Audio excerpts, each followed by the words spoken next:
नमस्कार. आजच्या त्या सवितास ब्लॉग मध्ये तुमचं मनापासून स्वागत आहे. तर आम्ही आता सकाळी पहाटे ठीक 4 वाजता भस्म आरतीसाठी आलो आहोत.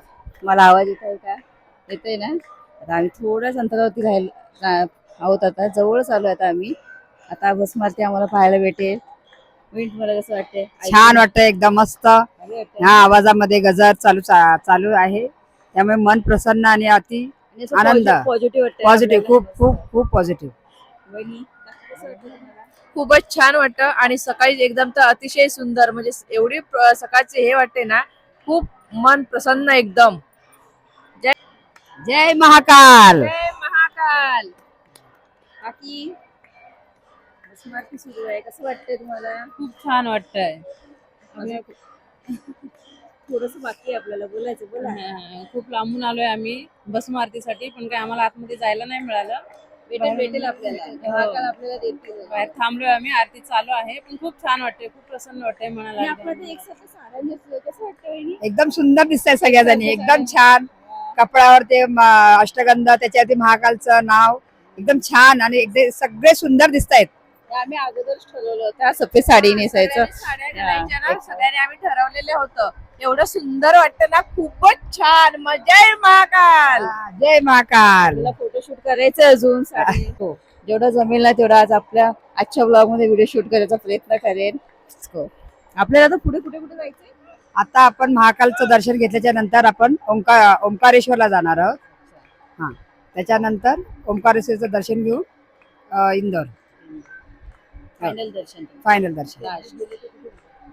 Let's go. आवाज येतो तुम्हाला? भस्म आरती चालू आहे. आम्ही लेट झालोय. सकाळी 3 वाजता आम्ही उठलोय, तर सुद्धा आम्हाला भस्म आरती भेटली नाही. तरी पण आम्हाला आवाज ऐकून आम्ही मनाला प्रसन्न करून घेतोय. असं वाटतं की आम्ही खरोखर देवाजवळच आहोत. छान ना? हे छान दिसतंय. खूपच छान दिसतं एकदम. काकींचं पण दिसतं. भारी वाटतंय ना ऐकायला आवाज? एकदम सुंदर. आणि बाहेर असतो तरी आम्हाला बरं वाटतंय. चालू असतो ना, तर खरोखर आपल्याला आतमध्ये जायला भेटलं असतं. बरोबर. उज्जैनचे महाकाळेश्वर मंदिर 12 ज्योतिर्लिंगापैकी एक ज्योतिर्लिंग आहे. पहाटे 4 वाजता होणारी भस्म आरती ही जगप्रसिद्ध आहे. भस्म आरतीचे महत्व: शिव हे महाकाल, काळाचा स्वामी आहेत. त्यामुळे भस्म आरती हे मृत्यूवर विजय प्राप्त करते आणि सृष्टीच्या नश्वरतेचे स्मरण करून देते.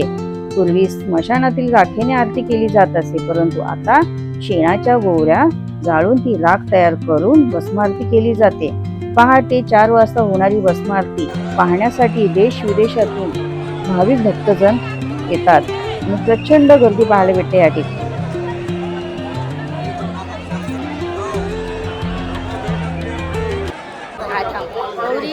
आज आपण महाकाल देवाचे दर्शन घेतले. तुझं दर्शन झालं? छान. आज खूप छान झालं काल दर्शन. मस्त ना? एकदम जवळून पाहिलं ना आपण. आज खूपच छान. फर्स्ट टाइम आलीस तू? Yes, first time. मुलाला पण घेऊन यायचं ना तुझ्या? नाही, राहिलाच नसता तो. एवढं गर्दी बघून कंटाळला असता. आता आपल्याला खूप काही दर्शन घ्यायचे आहे. ओंकारेश्वर आपलं बाकी आहे. नंतर मग डोंबिवली छू. ह्या आमच्या काकी आहेत, डोंबिवलीत राहणाऱ्या आहेत. काकी पहिल्यांदा आलात? दुसऱ्यांदा फॅमिली सोबत पहिला आलेलात का? हा, पहिले आणि आता आपण मैत्रिणींसोबत. काकी आहेत पण एकदम फ्रेंडली आहेत. मस्त एकदम मन मिळाव स्वभाव आहे काकींचा. आम्ही एकाच गाडीमध्ये बसतो. टमटम डमडम डमडम टमटम नाही, डमडम डमडम डमडम. हो. काल आम्ही एवढा दिवसभर चाललो ना, खरं पाय दुखायला लागलेत आमचे, पण असो देवदर्शन छान भेटलं. देवाने आपली परीक्षा घेतली आणि त्या परीक्षेत आपण पास झालो. हो, म्हणून आज पण आपल्याला परत महाकाल देवाचे दर्शन भेटले. आता इथून आम्ही चाललोय कुठल्या देवीला? ओंकारेश्वर. नाही, पहिले ते सिद्धी माता काहीतरी आहे ते. हा, पण तिकडच्या होत्या आमच्या हो, परत आमच्या काल होत्या. आम्ही आरतीच्या वेळेला गेलो, खूप गर्दी होती. असं कळलं की 2 तासाने आम्हाला दर्शन भेटतात आणि अगोदरच आम्ही सगळ्या महिला दमल्या होत्या, पाय दुखत होते. आम्ही परत घरी गेलो, त्याच होत्या आम्ही आता परत घेऊन आलोय आणि आता परत आम्ही त्या देवीची ओटी घालायला चाललो आहोत. आता पण आम्हाला पटकन दर्शन भेटले पाहिजे आणि आई आम्हाला खरंच दर्शन देणार. काय वाटतंय? देणार. आणि ओटी सुद्धा आपली व्यवस्थित आई बघून घेणार. उज्जैनमधील हरसिद्धी माता मंदिर 51 शक्तिपीठापैकी एक अत्यंत जागृत देवस्थान आहे. महाकाळेश्वर पासून 600 मीटरवर शिप्रा नदी काठी बसलेले हे मंदिर आहे. मान्यतानुसार असं म्हटलं जातं की सतीचा उजवा हाताचा कोपर इथे पडला होता, ज्यामुळे हे अतिपवित्र स्थान मानले जाते. तर मी आता देवीचं दर्शन घेते आणि ओटी सुद्धा भरते. तुम्ही चला माझ्यासोबत आणि ह्या ठिकाणी तुम्हाला मंदिर पाहायला भेटते. हे आपण मंदिर म्हणजे देवीचं दर्शन फक्त खिडकीतूनच करू शकतो, आतमध्ये प्रवेश नाही आपल्याला. तर इथूनच पहा देवीला तुम्ही.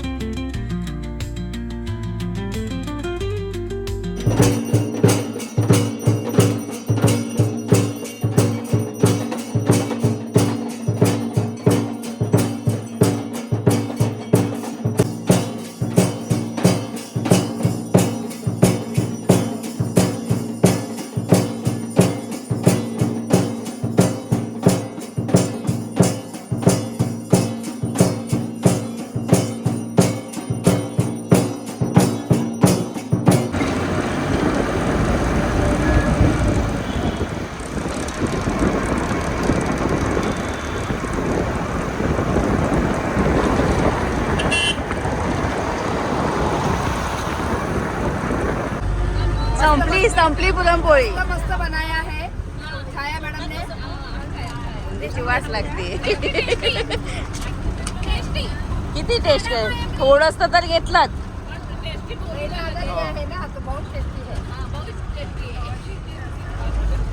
क्या खा रहे नमकीन?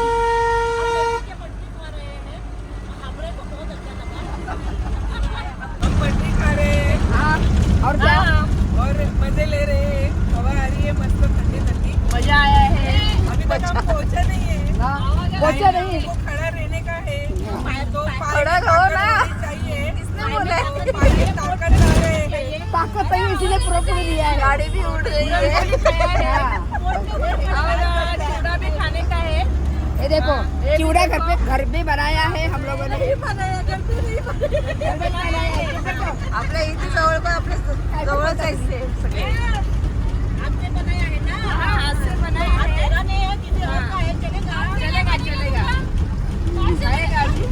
सबको दे देगा. हमने सबने झगड़ा किया है. हम भाग के ओंकारेश्वर जा रहे हैं. असं बोला. बस के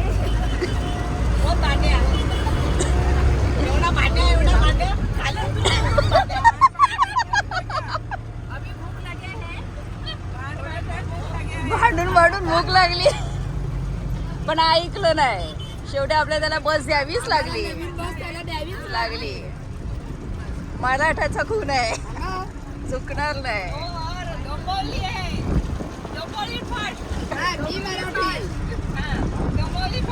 मी मराठी. जय शिवाजी, जय जय शिवराय.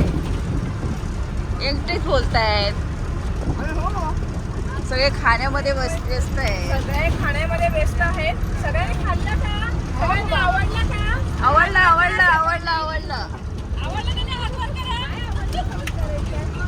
हे दोघं राजा राणीला विचारा.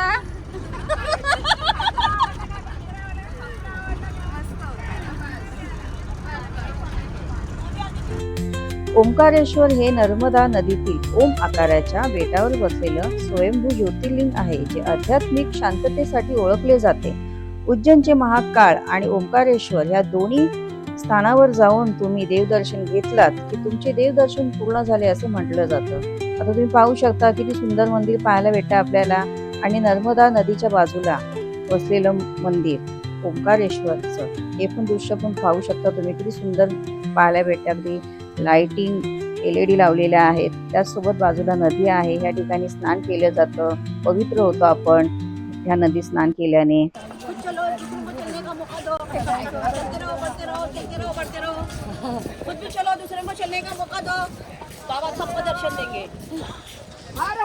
महादेव हर हर महादेव नर्मदा मैया की जय नर्मदा मैया की जय हर हर महादेव हर हर महादेव. तर आम्ही ओंकारेश्वर देवाच्या दर्शनासाठी चाललो आहोत.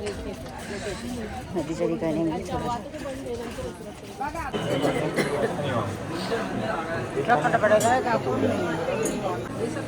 आम्ही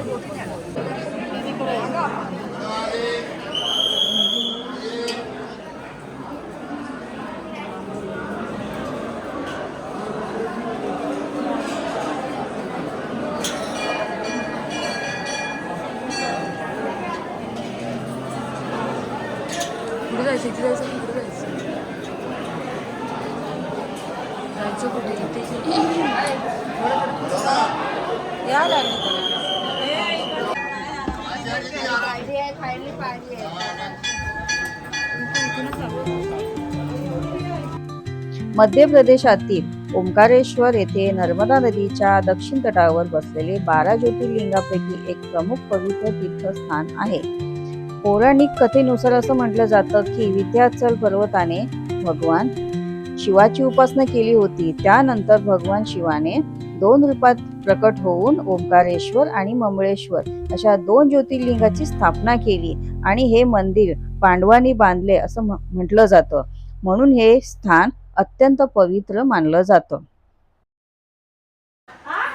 ओंकारेश्वर आम्हाला जे दर्शन झालं ते पटापट झालं. म्हणजे थोड्या वेळात 1 तासाभरात आम्हाला दर्शन मिळालं आणि अतिशय सुंदर बराच वेळ थांबता आलं. दुसरी गोष्ट ममलेश्वरला तर आम्हाला भरपूर वेळ तिथे थांबून आम्हाला तीर्थाचं प्राशन करायला मिळालं. नाही तर इतर वेळेला जेव्हा येतो तो फक्त दर्शन घेऊन आपल्याला पुढे करतात. पण तिथे आम्हाला माथा टेकून दोन्ही ठिकाणी दर्शन छान मिळालं. आम्ही संतुष्ट आहोत. आता आमच्या इतर बायका सांगतील की त्या किती संतुष्ट आहेत. की शामीच्या मम्मीने जो मला लाडू दिलेला प्रवास सुरू होताना दिलेला आहे, पण आता मी प्रवास संपता त्याचा आस्वाद घेते. मला खूप आनंद वाटतो. लाडूची नावं तरी सांगा. आमच्या दीपाली काकूने आम्हाला छानपैकी तिळाचे लाडू बनवले. ते पण आता त्याचा स्वाद आम्ही घेतो आहे जाता. आज तुम्हाला मी ओळख करून देते. हे तुमचं नाव सांगा. रोहिणी कदम. आतापर्यंत आपले जेवढे आपण देवदर्शन घेतलेत कसे झालेत? एकदम मस्त. सुंदर, अगदी अप्रतिम झालेत. मग व्यवस्थित देवदर्शन झाले. प्रवास पण छान झाला. छान कालच्या झाला. प्रवासाचं सांगा मला. कालचा प्रवास थोडासा खराब झाला. आमचा ट्रॅफिकमध्ये सगळा गेला आपला दिवस. नाहीतर आज हे जे दर्शन होतं ते कालच झालं असतं आणि आज आम्ही रात्री मस्त सराफा बाजारमध्ये खूप शॉपिंग केली असती. खूप आणि परिचय आज आहे. सकाळी पहाटे जे दर्शन झालं देवाचं हो, खूप मस्त, अप्रतिम. भारी. मनाला अगदी शांतता मिळाली. हो, तुम्ही फर्स्ट टाइम आलात ना? हो, मी फर्स्ट टाइम आले. मी पण ओंकारेश ह्या ठिकाणी फर्स्ट टाइम आले. महाकालच्या या ठिकाणी दुसरी वेळ आहे माझी येण्याची. ओके. पण तिथे पण छान दर्शन झाले. इथे पण छान दर्शन झाले. फक्त कालचा दिवस आपल्यासाठी थोडं बेकार होता. होतं. होतं. अशा याच्यात एक सुरुवातच थोडंसं तशी झाली ना. गालबोट लागलंच पाहिजे. त्याच्याशिवाय हो. देवाचं दर्शन शांतता मिळत नाही मनाला. हा, मनाला असं वाटलं की आपली देव परीक्षा पाहते. परीक्षा होते. त्यात आपल्याला शिकायला पण भेटलं. माणसाला ओळखायला सुद्धा म्हणजे खरंच, ओळखायला खरंच. भेटलं आपल्याला की कशी माणसं आहेत. हो, पण बहुतेक देवाच्या मनात हे होतं की तुम्ही इथे रात्री थांबा आणि सकाळी हा, आराम पहाटेच करा. दर्शन करा. ते एक संकेत होतं हा, की तो तुम्ही एक आराम करा आराम करा. आणि सकाळी लवकर उठा आणि माझ्या दर्शनाला या. हो, आपण जसं पॉझिटिव्हली घेऊ तसं आहे ते. हो. आता पुढे आता काय वेगळं. प्रोग्राम आहे आपला? पुढे आता आपण इथून इंदोरला जातोय. अच्छा, इंदोरला आपण शॉपिंग करूया आणि काही महल आहेत ते बघायचे आहेत. ओके, ते बघून मग आपली संध्याकाळची बस आहे अच्छा. परतीचा प्रवासाला. बसने जायचंय ना? हो, बसने जायचं. छान, मस्त. आणि इथे सगळ्या लेडीज आलेत हम्म. ना, मैत्रीण तर झालेत, पण सगळ्यांनी एकमेकीला समजून समजून घेतायत. घेतले. आता मी तर खायचं आणलं नाही. प्रत्येक वयोगट वेगवेगळे आहेत. हा, त्यामुळे सगळे- कसं झालं, प्रत्येक जण काही चपाती आणले, काही पराठा आणलाय, जे काही हो. आणलं असेल सगळे एकदम शेअर करून खात खरंच होते. खरंच. आणि मी तर काहीच आणलं नव्हतं, तर मला सगळे देत होते. आणि यांनी तर पण खूप काही दिलं. हे बघा, स्वेटर यांचंच आहे. नाही खरंच मी आम्ही स्वेटर इथेच पण आणायला मैत्रिणी विसरले. झालो हो, खरंच. इथेच पण खरं. अगोदर मी ओळखत हो. नव्हते ना, पण इथे छान मैत्रीण भेटली मला. योगाच्या आमच्या बॅच वेगवेगळ्या होत्या हो, पण आता आम्ही इथेच एकत्र आलो. आपण असं दरवर्षी नक्की भेटत जाऊ. नक्की नक्की नक्की. पुढचे पण प्लॅनिंग आपले चालू आहेत हो पिकनिकचे. हो करूया करूया नक्की. थँक्यू. थँक्यू. हो, पण देव असा भेटत नाही. देव पहिला परीक्षा घेतो, त्याच्यानंतर देव आपल्याला पावतो आणि नंतर आपल्याला देव दर्शन देतो. खरं म्हटलं ना, भक्ती मार्ग जर आपली पॉवरफुल असेल भक्ती मार्ग, तर देवही आपला आपला होतो मित्र. जशा ह्या मैत्रिणी भेटल्या आहेत मला. आता आम्ही घरी चाललो. आता आमची थोड्या वेळातच बस येईल आणि ह्याच्या पुढचा प्रवास आमचा असणार आहे की शॉपिंग आहे. बघूया इथे काय बघण्यासारखं आहे शॉपिंग, ते आता आपण शॉर्टमध्ये बघूया. तर इथे ब्लॉग एंड करते आणि तुम्ही माझ्या चॅनलला सबस्क्राईब केलं नसेल तर प्लीज सबस्क्राईब करा आणि तुमच्या मित्रमैत्रिणीमध्ये हा ब्लॉग शेअर करा. आणि उज्जैनला आलात तर 2 दिवस येऊ नका, 1 आठवड्याची सुट्टी काढून या. बऱ्याच काय गोष्टी बघण्यासारख्या आहेत तिथे आणि पावलं पावली ते मंदिर आहे. त्यामुळे प्रत्येक मंदिरात आपल्याला नमस्कार करावाच लागतो आणि तिथे जाऊन भेटून यावंच लागतं, कारण की प्रत्येक मंदिरामागे किंवा प्रत्येक देवामागे ही हिस्ट्री लपलेली आहे. त्यामुळे आपल्याला ऐकण्याची उत्सुकता असते. तर ओके, टाटा बाय बाय.